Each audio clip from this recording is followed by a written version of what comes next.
دخلنا مطعم غربي في ماليزيا.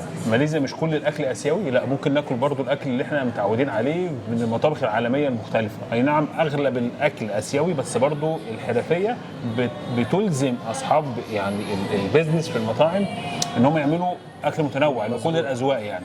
طيب انا شايف هنا يعني برزنتيشن جميل وحلو وتقطيعات وحاجات كده والوان يعني شايف حاجه مش عايز يتصور قبل ما يتاكل. بس شيف كريم بقى يشرح لنا يعني ايه الطبقين اللي قدامنا اليوم عملنا تاكو تاكو هو تاكو اصلا مكسيكي يعني مكسيكي، بس هو معمول فيوجن بطريقه مع السمك الدوري. بص بقى التفاصيل دي حلوه بقى، السكينه ومتغلفه تمام، ويستن يعني. تمام. من تحت معمول في البطاطس متقطعه بطريقه ويجز ومشويه في الفرن.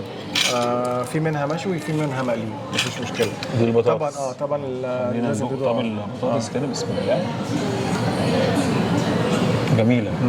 بصوا بقى البطاطس متقشره بالقشره بتاعتها صح؟ مظبوط. بتنضف بتجينا البطاطس وبعدين بتنضفها كويس جدا. دي قشره البطاطس وكريسبي كده محمره من بره وطريه من جوه، لان القشره فيها الفايده اصلا بتاعت البطاطس. مظبوط برضه حكم المهنه يعني. لازم جميله ما شاء الله. حلوه. الاكل في متنوع، الجميع اللي ياكل. بالنسبه للويسترن فود غير الاسيوي اللي احنا شفناه قبل كده. لا الاسيوي مختلف. ليه بقى؟ ايه اشرح لنا بقى دي كده يا شيخ كريم. بص دوت عيش تورتيلا بيتعمل له جوه الفرن على طريقه الطريقه المكسيكيه عشان يتلف اللفه دي. بس جواه بيبقى معمول بالسمك الدوري. سمك دوري بيبقى متحمر تنبوره. تنبوره. هو اصلا سمك مخلي بنخليه وبعدين بنعمل له توابل اللي هي توابل العاديه، الملح والفلفل والكمون، وبعدين بنحطه في التنبوره بيطلع يتحمر.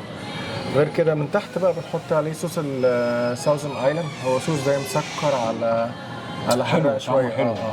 مع طبعا شويه من البيكلز، المخلل الصغيرين، مع البصل والطماطم كيوبس بيتقطع صغير وبتلف معاه. تحفه. بيتاكل مره واحده معاها يعني. انت ممكن تاكل كومبينيشن تاخدها بايدك يعني كده ممكن تتشال كده تشيلها بايدك ودوق مره واحده كومبينيشن مع عشان الصوص. نجرب المذاقات كلها مره واحده. شوف بيتكلم صح. ممكن تعمل كده مش هنقي. نجرب بسم الله.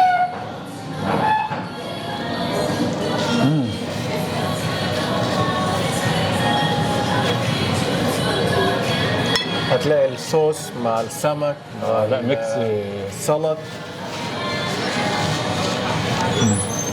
لا ميكس بصراحه. انت ايه رايك في البرزنتيشن؟ ده بنحاول نعمل طريقه قريبه من الفاين دايننج. جميل. بحيث ان الكاستمر يعني. انا بصراحه ما كنتش اتوقع ان في ماليزيا. انا من ساعه ما جيت وانا شايف اكل عجيب وغريب وطبعا يعني هي اذواق بس يعني حلو. والله هنا انا بحاول ان انا اعمل كذا نوع من كذا بلد اسيويه بس بطريقه ان الناس تقدر تاكلها يعني.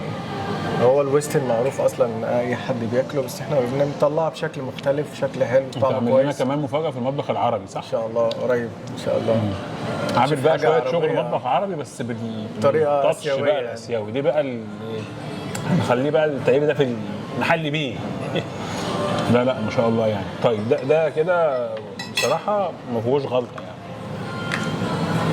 بصراحه تحفه يعني. برزنتيشن وتيست وتسويه وتنوع وعناصر غذائيه متكامله.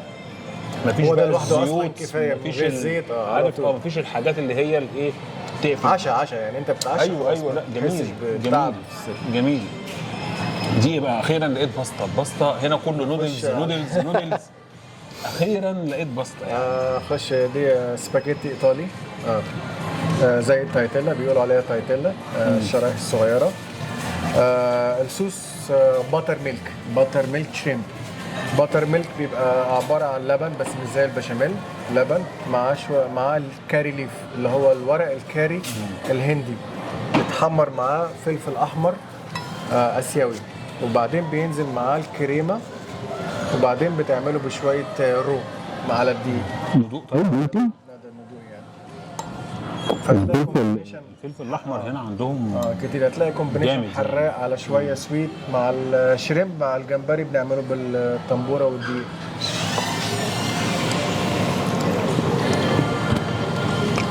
اكيد هيقول رايه يعني. اكيد هيقول رايه. لا اصل انا بص، ختامها مسكي يعني. هو انا الباستا دي عشق يعني. لا بس مش حرقه ولا هو ده الطبيعي بتاعهم؟ لا في اكتر منها شويه. اكتر من كده؟ اكتر من كده حراق. هو انا باكل الشطه فبالنسبه لي يمكن ده يعني اقبله، اقدر لا احنا استحمله. بنعملها في الوضع المتوسط، وفي في المنيو اكسترا هوت لو سبايسي، وفي ده النورمال يعني ايه ده العادي اللي يقدر الشخص ياكل. لو حد بيحب الحراق قوي تحت في المنيو عندنا اللي هي اكسترا سبايسي، نفس الانجريدينتس بس بيتعمل بفلفل احمر صغير اللي هو الحراق خالص. ده اللي هو المتوسط. ده ماليزي او اسيوي يعني؟ الفلفل بيسموه تشيلي بادي، فلفل احمر تشيلي صغير. بادي. لا ده مولع. ده النورمال، ده هنا الطبيعي. طبيعي، لان انت عارف الاسيويين بيحبوا الشطه بطريقه غير طبيعيه يعني. ده حلو جميل. مع ان الكلمه دي الواحد بيقلق منها عشان المعده بس. لا خفيفه، بس خفيفه مش تقيله صح؟ تقلب. بعدين الشيفات هنا كويسه، متدربه على اعلى مستوى يعني. لا ان شاء الله. بص هو السبايسي بتاعها يعني عارف انت اللي هو ايه، بس مش عارف الله يكون في عون بقى اللي يعني ايه مش ما عندوش، ما يقدرش يستحمل السبايسي يعني. لا بس في الطبيعي هم بياكلوا يعني، لان ده العادي اللي اختل يعني. احنا في ماليزيا فبالطبيعي اللي هنا اكترهم من اهل البلد يعني. بالنسبه لاهل البلد اصلا دوت مش حراق خالص، ده عادي مش يعني حراق. الاطفال بياكلوها يعني. ده فيه اكسترا سبايسي، ده مش اكسترا سبايسي، ده العادي. طبعا بيموتوا. لا الاسيويين بيموتوا في الشطه فعلا يعني. بصراحه برافو بجد يعني. شرف لينا والله. لا والله بجد والله تسلم ايد الشيفات وتسلم ايدك ان انت تخرج برضو النتيجه ديت. وبالذات المطابخ دي يمكن غريبه عليهم، مش متعودين هم على المطابخ يمكن اوروبيه شويه يعني. صح؟ هم اذكياء يعني، بيتعلموا وبعدين بيخرجوا بيطلعوا شغل كويس. هم بيحبوا اول شيء البرزنتيشن والنظافه، فدي اهم شيء. ده اول شيء. هم اساتذه في البرزنتيشن بصراحه. يعني عندهم حته الارت كمان عاليه لما بنعملهم.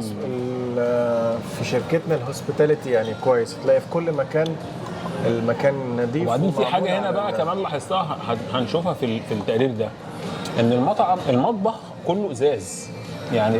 الجست قاعد، احنا هنشوف دوت يعني، وجست قاعد بياكل على الترابيزات وشايف الشيفات وهي بتشتغل وبتطلع اوردرات الاكل ومقفول يعني ازاز، كله ازاز. فباين انا شفت ده اوبن كيتشن، شفت ده في كذا مطعم تبعكم يعني. طبعا الاوبن كيتشن طبعا لازم الشيف يكون على احسن وضع واحسن زي الدكتور يعني، فاهم، على احسن حال واحسن وضع.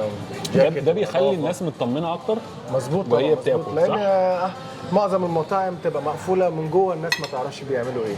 فهنا انت شايف الشيف بيطلع ايه وبيعمل بيك اب ازاي وبيعمل برزنتيشن ازاي. بالنسبه للمكان، نظافه الطبق، نظافه الشيف نفسه يعني، لما يكون قدام الناس اكيد غصب عنه هيلبس فوق التوب يعني. صحيح. برافو، تجربه يعني بصراحه هايله. في مطعم هنا اسمه ايه؟ تندرز.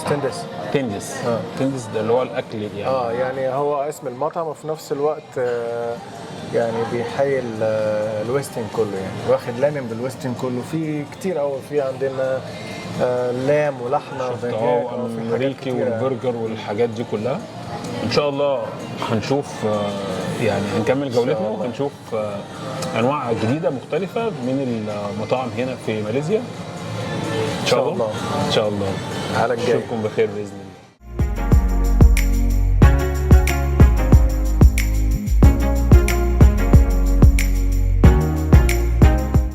في نهاية تقريرنا ما تنسوش تعملوا مشاركة للفيديو ومتابعة ولايك للبيج على الفيسبوك عشان يوصل لكم كل جديد بننشره، وتعملوا اشتراك بالقناة وتفعيل الجرس لو بتشوفونا من على اليوتيوب، ومتابعة على انستجرام وتيك توك. واكتبوا لي في تعليقاتكم أي ملاحظات أو أسئلة تخص أي موضوع.